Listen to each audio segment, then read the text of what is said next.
SCP-811 should be kept in a climate-controlled, cylindrical glass enclosure between 10 and 20 meters in diameter, filled to a depth of no less than 2.5 meters on average, with wetland soil and stagnant fresh water.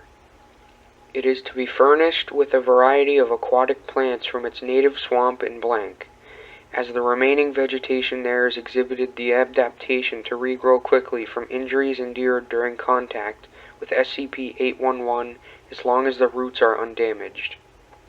Logs of manageable size and additional humus-rich soil may be provided for good behavior. Water depth is to not exceed half a meter at its lowest point. Height of the enclosure must be no less than 5 meters above the highest soil point. Temperature is to be kept at 25 degrees Celsius, and humidity should be kept above 70%. There is to be a decontamination airlock chamber between the door into the enclosure and the door into the rest of the facility. Air that is ventilated into the enclosure should not be recirculated back into the rest of the facility under any circumstances. The methane resulting from SCP-811's normal interaction with its environment is not anomalous and may be bottled for use as fuel. No heated elements or open flames are permitted inside the enclosure. The enclosure must be tested daily for pH and microbe levels in both the soil and water, as well as for changes in chemical composition.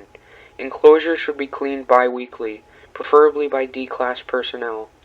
All discarded waste should be put in quarantine for analysis before disposal by standard biohazard protocol. Subject is to be given at least 5 kilograms of live food 24 hours after its completion of its previous meal. Subject is not averse to preying on humans, and it is recommended that personnel not enter the enclosure if SCP-811 has not been fed in over 16 hours. No invasive medical procedure may be performed on SCP-811 outside of emergency situations, in which such a procedure is required to save the subject's life. Minimally invasive procedures require review and unanimous approval by SCP-811's assigned medical team and current project head. See Document 811-B for a list of substances that may be administered as medication to SCP-811. All requests by the subject are to be reviewed by both an overseeing animal enrichment specialist and at least one Level 3 personnel before approval, and the review should not take more than 48 hours, unless exceptional circumstances dictate otherwise. While SCP-811 is not generally aggressive unless it feels hungry or threatened, all handling personnel are to be cautioned that it is still an opportunistic ambush predator, and safety precautions must be taken to avoid possible injury or infection. All personnel entering the enclosure must wear full-body, non-organic biohazard suits and breath masks, and must be in a group of at least 2. No personnel are to enter the enclosure if they have open wounds or sores anywhere on their body.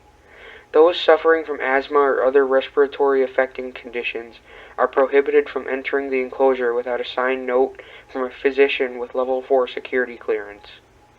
As far as research indicates, SCP-811 cannot cause serious injury to anyone properly wearing their biohazard suit.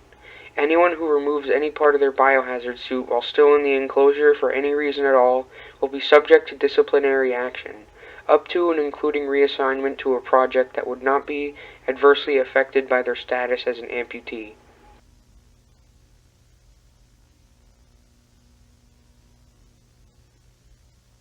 SCP-811 is shaped similarly to a human female with disproportionately long and thin limbs and a slightly bloated abdominal region.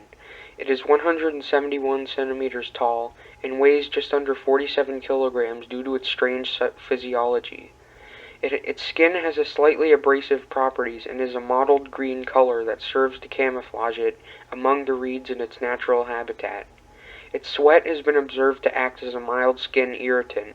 It has extremely oily black hair that has proven to be resistant to cleaning with conventional shampoos. It shows partial comprehension of human language, consistent with case studies of feral children that had been abandoned at a few years old instead of as infants.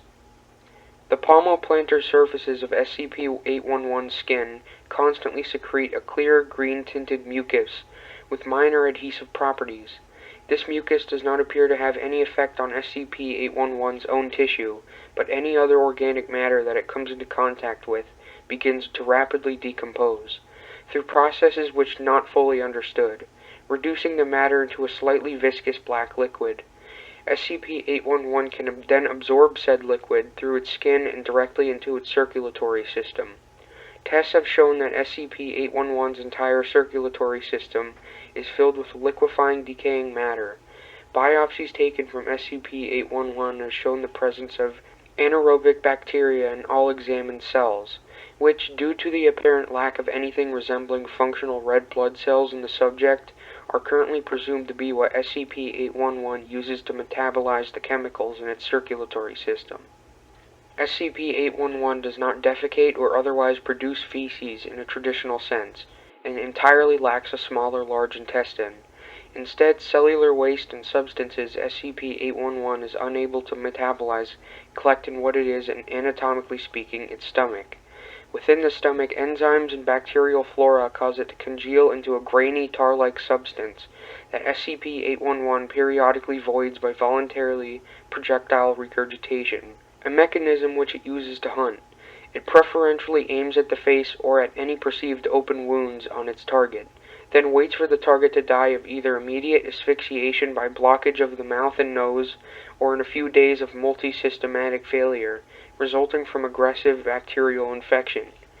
SCP-811's teeth did not seem to have any abnormal resistance to decay, resulting from chronic exposure to the compounds and microflora in its waste. Prognosis for personnel who have had contact with SCP-811's waste through a mucous membrane or open wound is good if broad-spectrum antibiotic therapy is begun in the first 3 hours, but then rapidly declines. Personnel who are D-class or have gone 12 hours without getting treatment may request termination.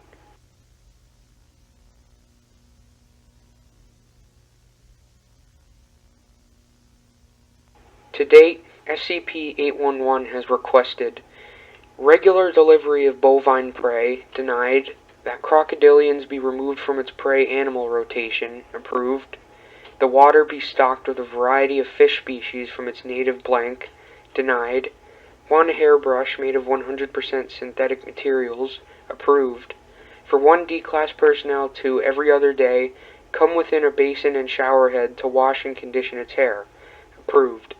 It has been noted that standard-strength hair shampoos do not adequately clean away the excessive oil in SCP-811's hair, and use of a formula with a higher proportion of stronger surfactants have been authorized. To be addressed by a two-syllable name that has been transliterated as A. SCP-811 being illiterate and thus not capable of choosing a spelling for itself, approved. Relief from its chronic tooth pain, approved. Request was initially denied until a safe and effective method of administering general anesthesia to SCP-811 was discovered and a dental surgery plan devised. Tooth 47 removed to test method and adjust for unpredicted special aftercare requirements. Remainder of SCP-811's teeth removed and overdenture implants installed in a second operation. SCP-811 supplied with complete dentures, to be repaired as needed. One turtle in a hazmat suit for non-dietary purposes, denied. Turtles according removed from prey animal rotation, possibly of placing a small turtle habitat in the observation area outside SCP-811's enclosure for enrichment under consideration.